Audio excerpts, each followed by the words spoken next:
So my friend Mitchell, whenever I have a sermon prepared and then I say I'm not going to give the sermon because of time, which is like now, he always comes and challenges me and wants to see, were you really prepared to speak? So Mitchell, wherever you're sitting, here is the text sheet. I have like 200 of these printed out for us to have a conversation about it. Happy to give anyone the full text sheet if they want. But I do want to make just a few comments rather than the full sermon. That there's a pasuk in this week's portion that jumped out at me. It said, "There too you shall build an altar to your God, an altar of stones. Do not wield an iron tool over them." So when they enter the land, they're going to build an altar of stone, but they can't use any chisel or any metal tools to make it. And we see this phrase in Exodus before, and one of the commentaries that comments on the Exodus part of the altar of stone, Chizkuni, who's from the 13th century, he actually says that the altar is meant to promote peace and life, right? That the altar is supposed to add goodness, but a sword is used to shorten life. So something has to be shaped, Chizkuni continues, something that has been shaped by the same material that is used to shorten life could not serve as a symbol of peace and life. Right? So he says you can't use, the reason that the Torah says you can't use metal tools to make the altar is because metal is also used to shorten life. Now there's a comment that says, I find this interesting, I've never taught about Tzom Gedalia. Tzom Gedalia is a fast day that probably few people have heard of before, so I couldn't pass on this moment of teaching what this is. So there's Rosh Hashanah day 1, there's Rosh Hashanah day 2, and then there's a minor fast day, meaning minor, it's only from sunrise to sunset, called Tzom Gedalia. Gedalia is a Jewish figure who was assassinated.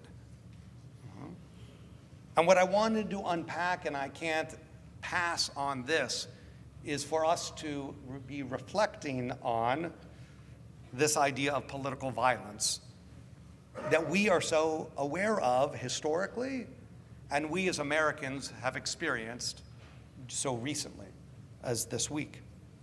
So Gedalia was a Jewish leader. He was assassinated by a rival, and we have this, I won't go into all the details of the history of it, but it rose to the occasion that we have this fast day.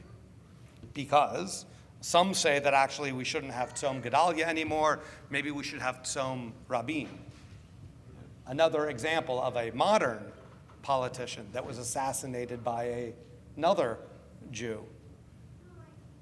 But political assassinations or political violence is rampant. Charlie Kirk, of course, is what I'm referring to in this past week, and while many are raising him up as really a wonderful human being, Charlie Kirk and so many others on the left and on the right are part of creating this culture that we have in America that demonizes the opposite side of the political conversation, right? And so the Republicans immediately said it must have been the far left that did this. It's unclear who the assassin, while I think he's been caught on Friday, it's unclear what his political views were. It seemed odd that it was almost instantaneous that the far right was blaming the far left and vice versa. You know, of course, on the same day that Charlie Kirk was assassinated, there was also a school shooting. And no one really talked about that. Political violence is pervasive, right? Pennsylvania Governor Josh Shapiro's home was set on fire, right? Donald Trump, our president, survived 2 assassination attempts, one where the shot actually came and the other was an attempt. Representative Melissa Hartman in Minnesota, a state lawmaker, was assassinated, and her husband, and other representatives were also attacked but survived that assassination attempt. The CDC was attacked recently as someone took a machine gun and shot up the building. Right? The New Mexico Republican Party offices were set on fire. The killing of the United Healthcare CEO, that was not too long ago, and on and on and on the left and on the right.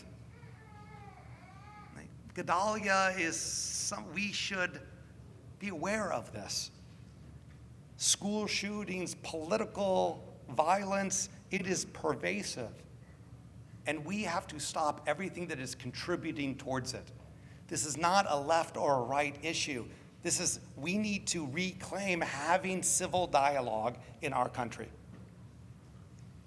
And while that is a grand statement, the civil dialogue has to start with us. It has to start with how we talk with each other and how we describe people that we disagree with. Because that cumulatively shapes our nation. So I did not agree with Charlie Kirk on most things.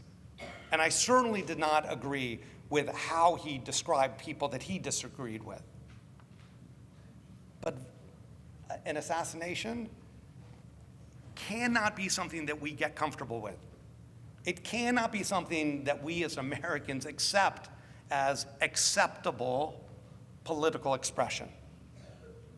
And school shootings equally cannot be something that we just note as a news story. We, as a country, are not going to solve this. We, as a community, at that level, is the only way that we can solve this. We, at the community level, of saying that some speech is unacceptable, but not the speech that we disagree with, but how we disagree with each other. That is how we treat each other. It's how we read posts, how we read the comments in news stories. And so when we become numb to it, they have won. When we stand up against it, when we take a moment and say that political violence is unacceptable in our community or in our country, then we'll be unified as a country. Because right now, the disunity is tearing us apart. Shabbat Shalom.